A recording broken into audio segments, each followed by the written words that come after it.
Hello, नमस्कार। चलो आज एक सीधी बात और करते हैं। दोस्तों, मेडिकल बोर्ड में या हम लोग जब भी हॉस्पिटल जाते हैं तो हमारे दिमाग में सिर्फ दो इश्यू होते हैं। एक होता है डायग्नोसिस, दूसरा होता है प्रोग्नोसिस।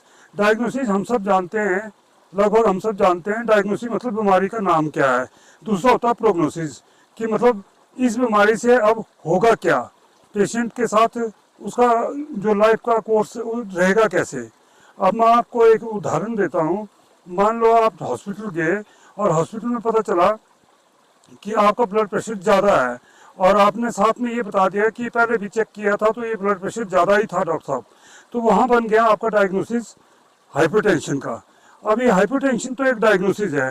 डॉक्टर ने पर्ची लिखी, आपको टैबलेट दी और एक इंस्ट्रक्शन दी कि आपने नमक और तली चीज़ें अवॉइड करनी है और ये टाइम से दवाई खाते रहना है, और आप चल दिए। दूसरा ये कि इम्पॉर्टेंट चीज़ जो होती है वो होती है प्रोग्नोसिस, जिसके लिए मुझे कभी कभी लगता है ना तो पेशेंट के पास समय होता है बात को समझने का, ना ही डॉक्टर के पास। अच्छा, ये जानना बहुत ही ज़रूरी होता है। जब तक प्रोग्नोसिस नहीं जानते हैं तब तक ये कतई पेशेंट जो होते हैं वो अपने ट्रीटमेंट के साथ बिल्कुल अडेयर नहीं करते हैं। और बोलने का मतलब है कि उसको उसको पेशेंट को सीरियसनेस, बीमारी के सीरियसनेस का पता नहीं चलता कि कितनी सीरियस प्रॉब्लम है, क्या इससे हो सकता है, क्या नहीं हो सकता है। तो ये प्रोग्नोसिस है। अब ये प्रोग्नोसिस बताने के दो तरीके हैं। एक तो कुछ सोफिस्टिकेटेड डॉक्टर होते हैं, बहुत ही जेंटलमैन होते हैं। वो लोग तो आपको बोलें देखे भाई साहब या सर या जो भी आप हैं, या बोल देंगे कि आपका ब्लड प्रेशर ज़्यादा है, आपको दवाई खानी पड़ेगी और थोड़ा अपने खाने पीने का भी परहेज करो, नमक तली तली चीज़ें अवॉइड करो।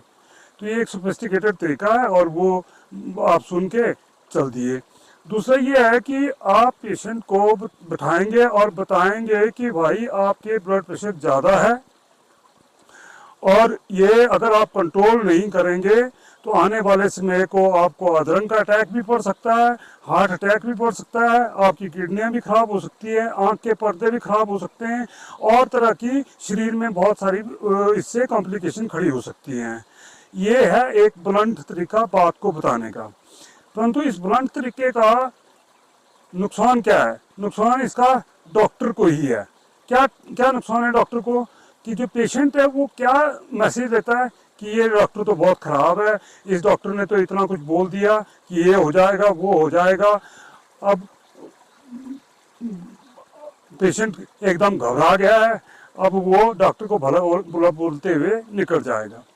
परंतु फ़ायदा क्या है इसका?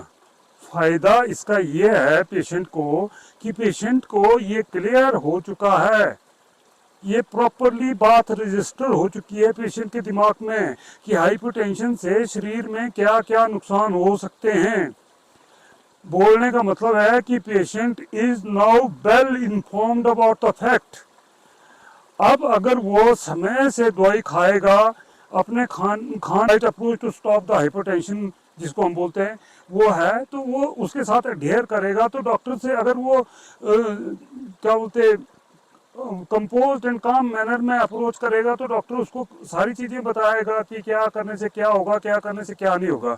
अगर वो एग्रेशन में चले जाएगा तो वो डॉक्टर को भला बुरा बोलते हुए निकल जाएगा।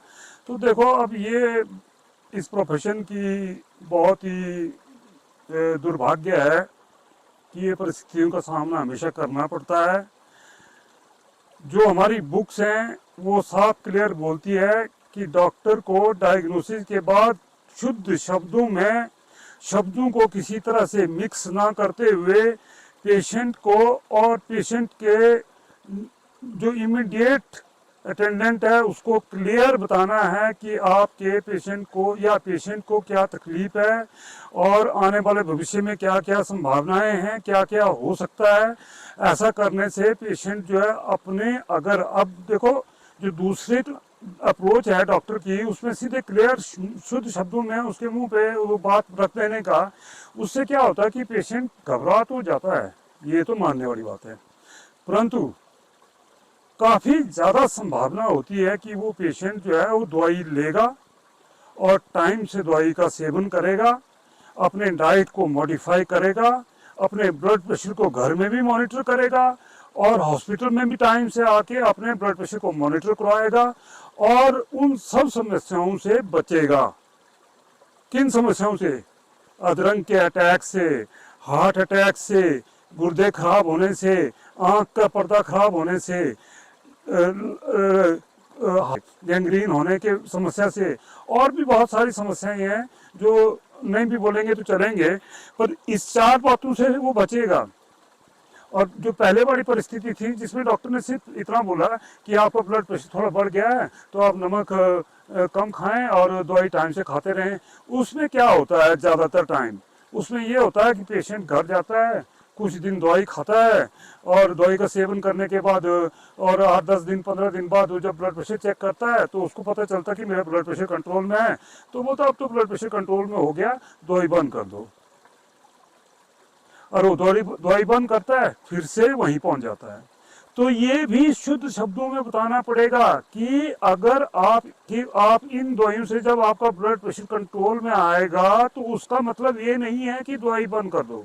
उसका सिंपल मतलब ये है कि ये दवाइयाँ आपको शूट कर गई हैं और ये दवाइयाँ आपके लिए उचित हैं, आपको इनका सेवन टाइम से करते रहना है और अपने ब्लड प्रेशर को चेक करते रहना है। एक बात सबको सुनिश्चित कर लेनी चाहिए कि ब्लड प्रेशर की दवाई कभी भी बंद नहीं हो सकती है।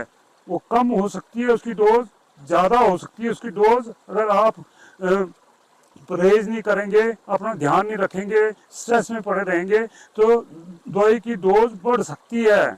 और अगर आप परहेज करेंगे, स्ट्रेस प्रिवेंट करेंगे, सॉल्ट वगैरह का सेवन उचित करेंगे, ब्लड प्रेशर को कंट्रोल में रखें, तो हो सकता है आने वाले समय में दवाई की डोज कम की जा सकती है। परंतु पेशेंट को कभी भी अपनी दवाई खुद ब खुद डिसाइड करके बंद नहीं करनी चाहिए। ऐसा करने से खतरा कई गुना बढ़ जाता है।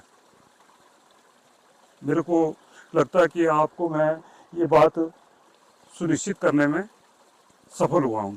चलो एक छोटा सा एग्जाम्पल है, 42 ईयर्स ओल्ड है या 30 ईयर्स ओल्ड है या 40 ईयर्स ओल्ड है।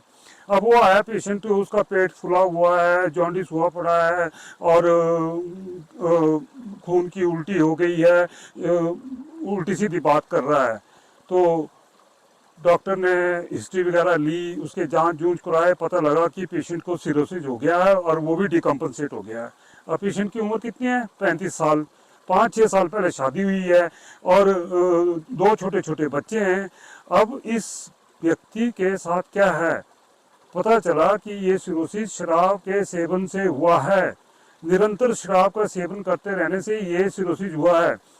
और अब डॉक्टर अगर उसको 5-7 दिन में उसकी ट्रीटमेंट करेगा, वो पानी जब सूख जाएगा पेट में, वो जॉन्डिस भी थोड़ा कम होने लगेगा और वो बातचीत भी ठीक करने लगेगा, खाना खाना ठीक लगेगा, तो डॉक्टर उसके डिस्चार्ज बना के उसको घर भेज देगा, बोल देगा कि शराब मत पीना, नहीं तो आपका क्या बोलते हैं शरीर खराब, आपका लिवर पूरी तरह से डैमेज हो जाएगा।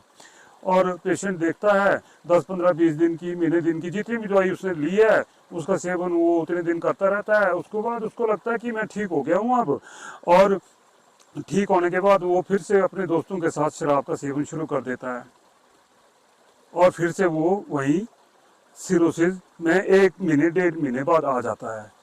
परंतु अगर डॉक्टर ने उसको शुद्ध शब्दों में, अनमिक्स्ड शब्दों में, रॉ रफ लैंग्वेज में उसको अगर ये उसके मुंह पे बता दिया होता कि भाई साहब आपको सिरोसिस हो चुका है, आपका जीवन सिर्फ 1 से 2 साल का बचा है और उस जीवन को भी तभी आप सस्टेन कर पाओगे जब आप शराब से दूर रहोगे।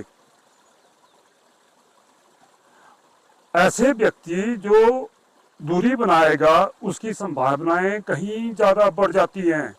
अब सोचो, जो व्यक्ति 2 साल तक शराब से दूर रहेगा, हालांकि उसको सिरोसिस हो गया है, फिर भी वो ठीक होने की संभावनाएं बढ़ जाती है। अगर वो फाइनेंशियली स्ट्रांग है तो उसका 2 साल बाद जाके जब वो डॉक्टरों को ये पक्का हो जाएगा कि ये दोबारा शराब का सेवन नहीं करेगा, तो डॉक्टर ये सुनिश्चित करेंगे कि इस व्यक्ति का ट्रांसप्लांट किया जा सकता है, क्योंकि ये 2 सालों तक शराब से दूर रहा है।